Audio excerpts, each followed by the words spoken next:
ភាពសួរពុកម៉ែបងប្អូនទាំងអស់គ្នានៅក្នុងវីដេអូនេះដែរគឺជាសកម្មភាពនៃការផលិតក្បឿងជ័រនិងស័ង្កសីជ័រនៅក្នុងរោងចក្រខាងប្អូនផ្ទាល់តែម្ដងអញ្ចឹងសម្រាប់អត្ថប្រយោជន៍នៃក្បឿងជ័រនិងស័ង្កសីជ័រខាងប្អូនរួមមានដូចជាជួយកាត់បន្ថយកម្ដៅបានរហូតដល់ 95% បង្កើនផាសុកភាពខាងក្នុងគេហដ្ឋានរបស់លោកអ្នកបង្កើនភាពស្រស់ស្អាតឬសោភ័ណភាពនៃដំបូលគេហដ្ឋានរបស់លោកអ្នកចំណេញដែលរណៃនៅក្នុងការដំឡើងប្រក់ដំបូលមានកម្រាស់ក្រាស់ដែលខាងយើងខ្ញុំមានបន្ថែមហូតសុទ្ធតរលោង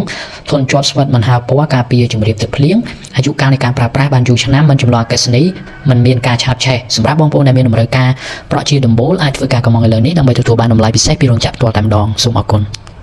សម្រាប់បងប្អូនដែលមានតម្រូវការស័ង្កសីដែក7ភ្លីបងប្អូនអាចធ្វើការកម្មបានអញ្ចឹងសម្រាប់ស័ង្កសីដែកខាងប្អូនគឺយើងមានការផលិតតាមស្តង់ដារប្រទេសជប៉ុន ISO 9001:2015ជាប់ធន់ស្វិតបានយូរមិនងាយហើរពណ៌មិនងាយច្រេះចាប់បើសិនជាបងប្អូនមានតម្រូវការបងប្អូនអាចធ្វើការកម្មឥឡូវនេះដើម្បីទទួលបានតម្លៃពិសេសពីរោងចក្រខាងប្អូនផ្ទាល់តែម្ដងសំណែនាំប្រភេទក្រាស់បានក្រាស់មុំល្អក្រាស់បានឬក្រាស់លើបានមុខកាត់3.33តឹកបណ្ដោយ4ម៉ែត្រកម្រាស់23លីមិនជ្រាបទឹកមិនឆាបឆេះមិនពុកផុយមិនមានក្លិនស្អុយមិនប៉ះពាល់សុខភាពគុណភាពល្អស្វិតរឹងមាំស្អាតដូចឈើនិងការពារកណ្ដៀវស៊ីស្រាលងាយស្រួលដំឡើង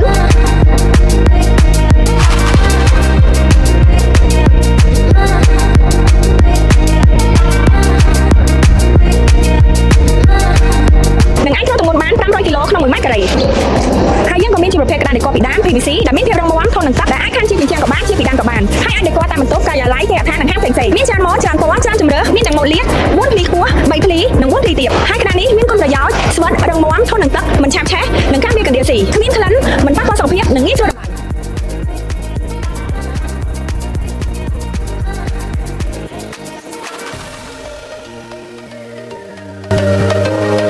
ជាពិសេសទៀតនោះយើងក៏មានក្តារខណ្ឌជញ្ជាំងដែលមានទទឹង4តឹកបណ្ដោយ3ម៉ែត្រកម្រាស់23លីមានពណ៌សងខាងមានផ្ទៃរលោងស្អាតងាយស្រួលដំឡើង